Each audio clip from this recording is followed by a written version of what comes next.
Setelah Soekarno merasa kekuasaannya terancam karena peristiwa G30S PKI, yang sebagian besar kabinetnya bagian dari PKI, maka Bung Karno memilih untuk mengurung diri di kamar sambil memikirkan cara terbaik untuk menyelesaikan polemik yang tengah terjadi.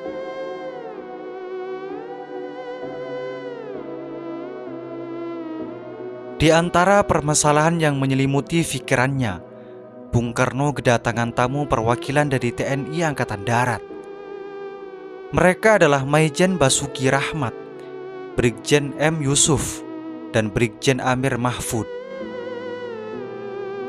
Ketiganya datang untuk mengklarifikasi terkait keresahan Bung Karno yang merasa ditinggalkan oleh Angkatan Darat. Ketiganya memastikan kesetiaan Angkatan Darat terhadap Bung Karno dan bersedia untuk membantu Bung Karno untuk menyelesaikan kompleksitas masalah yang sedang mendera. Sudah tak dapat dipungkiri bahwa PKI secara struktural partainya telah terlibat langsung dalam G30S PKI, dan masyarakat tengah berada dalam puncak kemarahannya setelah sekian lama diliputi keresahan atas segala teror dan agitasi PKI.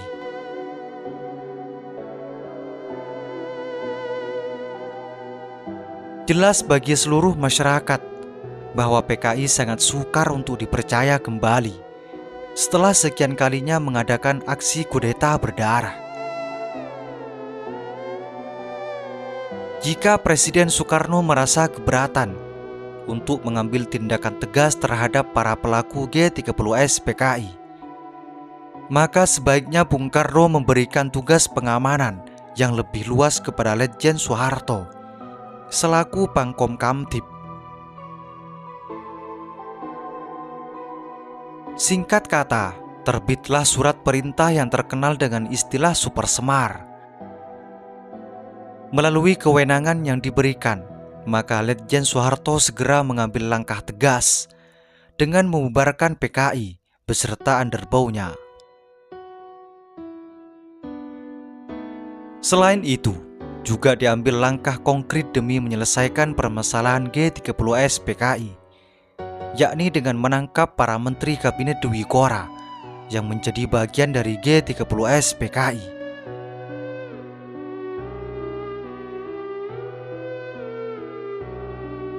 Dari hasil operasi penangkapan, terjaring 15 menteri dari total 100 menteri kabinet yang ada. Namun untuk memproses semua menteri ke Mahmilub, diperlukan kesaksian dari Bung Karno untuk melengkapi berkas. Namun meskipun Teperpu merupakan lembaga superpower di masa itu, namun tak ada satupun anggota Teperpu yang berani lancang memeriksa Bung Karno. Dilema tanpa hasil pemeriksaan atas diri Bung Karno, berkas para menteri komplotan G30S PKI tak bisa dilimpahkan ke Mahmilub. Jika dipaksakan, maka dikhawatirkan akan menimbulkan celah hukum bagi para terdakwa untuk meloloskan diri dari dakwaan.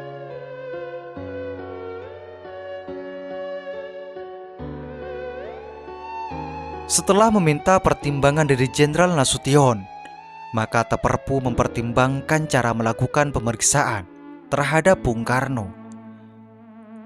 Perlu kehati-hatian agar tidak mencederai wibawa Presiden, mencegah kesalahpahaman yang berisiko muncul di tengah masyarakat.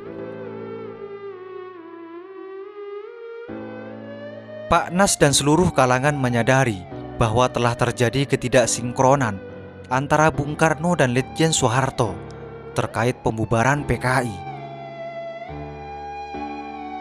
Bung Karno mencurigai bahwa Pak Harto sengaja menggunakan Super Semar untuk membubarkan PKI dan menangkapi para menterinya.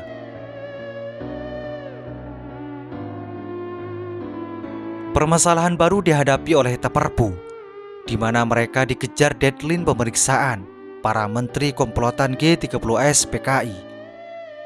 Pelimpahan berkas harus selesai sebelum 17 Agustus pada tahun 1966. Karena saat itu, Presiden Soekarno masih berhak berpidato di hadapan publik. Jangan sampai Bung Karno pidato sambil marah-marah dan menuding Letjen Soeharto tak bisa membuktikan kesalahan para menterinya yang ditahan saat itu. Akhirnya Taperpu memutuskan mencari menteri yang paling sulit dibuktikan keterlibatannya, dan pemeriksaannya menimbulkan impact politik. Dan dengan mantapnya Durmawel SH dan Brigjen Thohir memprioritaskan pemeriksaan terhadap Subandrio karena berkaitan dengan kebijakan politik luar negeri dengan RRC. Dan saat itu, kental sekali peranan RRC di balik G30S PKI. Tiba saatnya untuk melengkapi berkas Subandrio, yakni dengan kesaksian Bung Karno.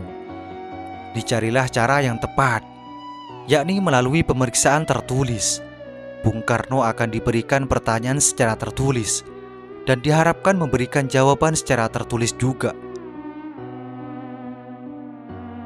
Lantas, siapa yang tepat untuk menyerahkan pertanyaan tertulis kepada Bung Karno?